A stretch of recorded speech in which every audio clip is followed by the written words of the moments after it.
Indonesia tidak butuh RUU HIP, haluan ideologi Pancasila, karena Pancasila sudah final. Oleh Anton Permana, dari Tanhana Dharma Manggrava Institute. Bagi saya, RUU HIP tak lebih bagaikan predator regulasi yang membunuh dan menghancurkan nilai-nilai Pancasila itu sendiri. Memanfaatkan momentum pandemi COVID-19 di saat rakyat terkurung di rumah.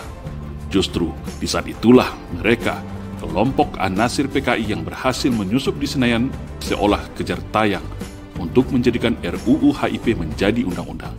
Beruntung masih banyak di negeri ini yang masih waras, yang masih idealis, yang nasionalis, yang patriotik dan cinta terhadap Indonesia. Sehingga semua turun serentak karena menganggap masalah ini sudah keterlaluan dan membahayakan masa depan bangsa. Tak tanggung-tanggung, mantan Panglima ABRI dan juga mantan Wakil Presiden Republik Indonesia ini turun langsung bersama koleganya sesama Purnawirawan TNI Polri. MUI Pusat dan seluruh MUI daerah seluruh Indonesia juga tegas menolak dan menghimbau seluruh umat Islam se-Indonesia bersiap-siap turun ke jalan. Partai politik yang awalnya hanya PKS menolak RUU HIP. Terakhir, P3, Nasdem juga ikutan menolak dengan alasan dalam RUU HIP tidak menjadikan TAP MPRS nomor 25 tahun 1966 sebagai konsideran. Juga tercatat 24 provinsi di seluruh Indonesia rakyat serentak dari berbagai kalangan hanya dalam waktu 1 bulan, bahkan ada yang di bulan Ramadan, melakukan deklarasi penolakan tegas dan ancaman siap melawan PKI. GP Ansor pun di dalam sebuah portal online berkomentar agar tidak terburu-buru mengesahkan RUU HIP. Muhammadiyah pun tidak mau kalah, menyiapkan tim jihad untuk melakukan perlawanan menolak RUU HIP. Terakhir, Menko Polhukam juga mengeluarkan statement yang hampir sama, bahwa TAP MPRS nomor 25 tahun 1966 harus masuk dalam RUU HIP sebagai konsiderannya. Karena ideologi komunis, Leninisme, Marxisme tidak boleh lagi hidup di Indonesia. Terlepas apakah beliau mengeluarkan komentar itu atas nama pribadi sebagai ahli hukum tata negara atau sebagai Menko Polhukam, kita tidak tahu. Lalu, apakah permasalahan draft RUU HIP ini sudah dianggap selesai? Jawabannya tentu tidak. Karena kalau kita simpulkan dan rangkum dari semua gelombang aspirasi perlawanan rakyat itu adalah bukan minta revisi semata, tetapi menolak, mencabut, dan mentiadakan RUU HIP tersebut dengan alasan sebagai berikut. 1. Pancasila kita hari ini adalah Pancasila hasil kesepakatan para founding father, bapak pendiri bangsa yang sifatnya sudah final dan mengikat. Tak perlu lagi ada perdebatan atau upaya menerjemahkan lagi Pancasila dengan bahasa dan pemikiran liar yang lain. Soekarno saja yang awalnya mempunyai pemikiran Trisila kemudian mengerucutkannya menjadi Ekasila yaitu gotong royong, juga mengalah legowo dan menyetujui Pancasila ini. Begitu juga Muhammad Yamin, Ki Haji Bagus, Muhammad Hatta, semua yang tergabung dalam PPKI, Panitia Persiapan Kemerdekaan Indonesia, Ki Haji Bagus dengan konsepsi Piagam Jakarta, yaitu ketuhanan yang mewajibkan menjalankan syariat Islam bagi pemeluknya. Semuanya sama-sama mengalah dan setuju dengan Pancasila hari ini. Lalu, kok ada satu kelompok yang sok merasa lebih hebat dan lebih tahu mengganti Pancasila? Bahkan hal ini diperkuat lagi dengan pidato Bung Karno pada HUT RI 17 Agustus tahun 1961 yang mengatakan bahwa proklamasi pembukaan Undang-Undang Dasar 1945 dan Pancasila adalah satu kesatuan yang tidak bisa dipisahkan sebagai identitas dan bentuk negara Indonesia. Ibarat proklamasi adalah bapak, pembukaan Undang-Undang Dasar 1945 dan Pancasila adalah anak-anaknya. Mengotak-ngatik ini sama saja mengotak-atik bentuk negara Indonesia yang merdeka 17 Agustus tahun 1945. Dan untuk terjemahan Pancasila, semua sudah termaktub di dalam pembukaan Undang-Undang Dasar 1945, batang tubuh, serta bab penjelasannya dalam Undang-Undang 1945 yang asli. Jadi, menurut saya, kalau ingin mendapatkan terjemahan tentang Pancasila, langkah yang paling tepat itu adalah kembali saja ke Undang-Undang Dasar 1945, bukan malah membuat undang-undang baru yang kontraproduktif. Kedua, kalau kita baca secara mendalam draft RUU HIP ini, dari mulai bagian mengingatnya saja dengan tidak mencantumkan TAP MPRS nomor 25 1966 sudah menggambarkan dengan jelas upaya sistematis RUU ini menjadi pembuka pintu seluas-luasnya agar ajaran komunisme, Leninisme, Marxisme untuk kembali hidup di Indonesia. Dan lebih anehnya lagi, masih di bagian mengingat tidak juga dicantumkan TAP MPR tahun 2003 tentang hierarki perundangan. Dan ini bisa secara tak langsung, posisi RUU HIP ini seolah nanti berada di atas Undang-Undang Dasar 1945, bahkan Pancasila itu sendiri. Pokok inti inilah yang sebagian pakar hukum tata negara menyebutnya sebagai kudeta ideologi negara. Karena dalam pasal 1 ayat 3 dibunyikan bahwa undang-undang ini harus menjadi acuan dalam penyusunan setiap aturan, regulasi, dan kebijakan pemerintah. Artinya, apapun produk regulasi, aturan, dan kebijakan kalau tidak sesuai dengan RUU HIP ini bisa dibatalkan. Kalau kita simpulkan, setelah aliran komunis, Leninisme, dan Marxisme sudah hidup kembali, lalu mereka masuk ke dalam lingkaran kekuasaan, maka dengan mudah menggunakan dasar hukum versi RUU HIP ini mereka akan mengacak-ngacak kehidupan beragama, simbol agama, identitas agama, bahkan ritual ibadah umat beragama pun akan mereka atur secara represif. Atas dasar bahasa manis toleransi, kebudayaan, dan sosial demokrasi yang tercantum dalam RUU HIP. Karena dalam RUU HIP ini, posisi agama setara dengan budaya, bahkan tunduk kepada budaya Nusantara. Dan bagi kelompok yang menentangnya bisa dicap anti terhadap negara, bisa dicap menjadi penjahat negara, bisa dipenjara kapan saja hanya gara-gara menjalankan ajaran agamanya. Dan ini sangat berbahaya.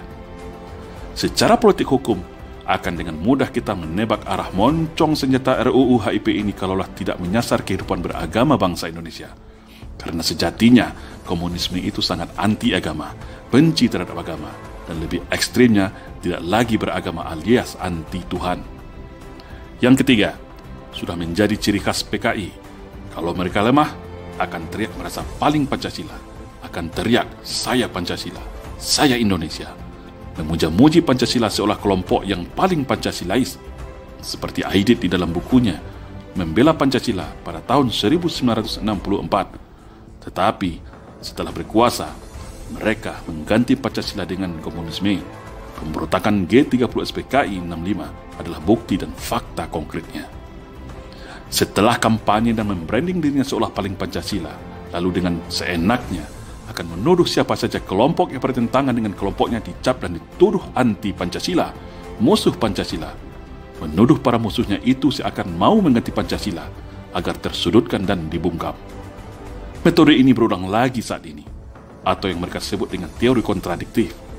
Kalau bahasa sederhananya bagi saya adalah hampir sama dengan ilmu tukang copet di pasar.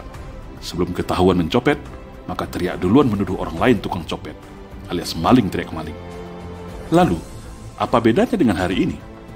Teriak seolah paling Pancasila, ternyata ujungnya mau mengganti Pancasila dengan Ekasila, dengan alibi dan argumentasi tak masuk akal. Ujung-ujungnya, agenda PKI gaya baru juga di belakang semuanya, yang belum juga bertobat dan tetap ingin menjadikan Indonesia menjadi negara komunis. 4. Sulit menerima kalau RUU HIP ini adalah sebuah skenario tak sengaja, seperti kasus minyak air keras ke wajah petugas KPK Novel Baswedan, atau salah input, atau salah ketik, seperti pada beberapa kejadian aneh sebelumnya di negeri ini. Untuk itu, semua pihak harus menelusuri, menginvestigasi siapa aktor kelompok yang merancang ini semua, lalu dibuka kepada publik seluas-luasnya, agar seluruh masyarakat tahu siapa dan kelompok mana yang menjadi pengkhianat di negeri ini, yang secara diam-diam mau mengganti ideologi negara, serta menghidupkan kembali komunisme di Indonesia. Dan mereka semua wajib dihukum seberat-beratnya, kalau perlu sampai pada hukuman pidana mati, karena bisa diduga sebagai pengkhianat negara. Jangan anggap remeh permasalahan ini. Kita juga mesti ingat, cukup kecolongan pada Undang-Undang ITE yang awalnya berbahasa manis untuk mengawal hak rakyat dalam transaksi digital, ternyata hari ini dijadikan alat untuk penggebuk setiap siapa saja yang mengkritisi pemerintah, alat untuk membungkam demokrasi dan kriminalisasi masyarakat. 5. Secara geopolitik nasional dalam lingkungan strategis global, kita juga dapat menangkap urgensi dari perspektif kejar tayang pengesahan RUU HIP ini dalam masa pandemik. Ini semua bisa kita kaitkan dengan konflik dunia yang terjadi saat ini antara Amerika dan China. Korelasinya adalah China saat ini sedang dikepung Amerika dengan sekutunya, Cina tentu butuh teman atau koalisi tandingan juga. Indonesia adalah salah satu sasaran Cina untuk mendapatkan dukungan penuh, karena Cina merasa telah di atas angin terhadap pemerintah Indonesia terkait hutang dan investasi. Namun, masih terkendala dalam hal sekat ideologi antar negara. Cina sebagai negara komunis akan sulit diterima rakyat Indonesia. Makanya, perlu upaya legal hukum bagaimana secara ideologis Indonesia dapat secara utuh dan total di bawah ketiak Cina, dan Indonesia menjadi sekutu pendukung Cina selagi rezim hari ini berkuasa. Dari penjelasan singkat beberapa hal di atas dapat kita simpulkan bahwa 1. Rakyat Indonesia melalui DPR dan MPR dan Presiden wajib hukumnya mencabut, menolak, dan mentiadakan RUU HIP ini karena syarat dengan kepentingan komunis serta dapat memporak-porandakan keutuhan NKRI.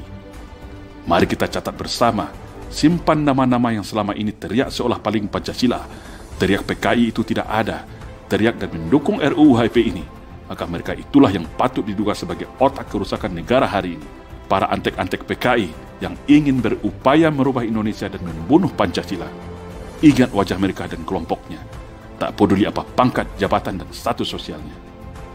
Kedua, Pancasila sudah final. Indonesia tidak butuh terjemahan lagi berupa HIP yang kontraproduktif.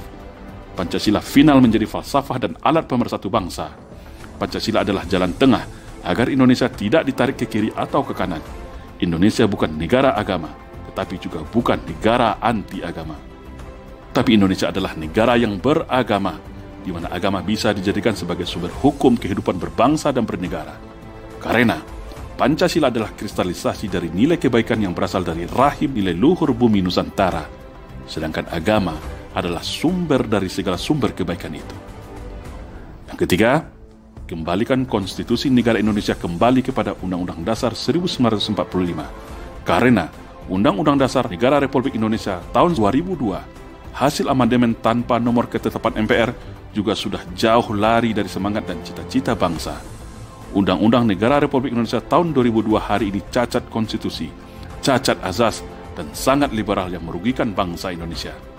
Semoga insiden RUU HIP ini kedepannya menjadikan kita semua bertambah waspada, merapatkan barisan, karena terbukti sudah musuh negara ini sudah berada di mana-mana, bahkan bisa saja sudah masuk pusaran kekuasaan istana dan Senayan. Semua harus dibongkar bersama-sama. Mari kita rapatkan barisan sesama anak bangsa. Stop saling curiga antar sesama kita walau berbeda suku dan agama. Mari kita kembalikan jati diri bangsa kita menjadi bangsa yang bermartabat, bangsa yang terhormat, suka tolong-menolong, masyarakat yang baik, ramah, dan saling tenggang rasa. Insya Allah, saya yakin Indonesia akan menjadi lebih baik sesuai dengan amanat dan cita-cita para pendiri bangsa. Amin. Salam Indonesia Jaya.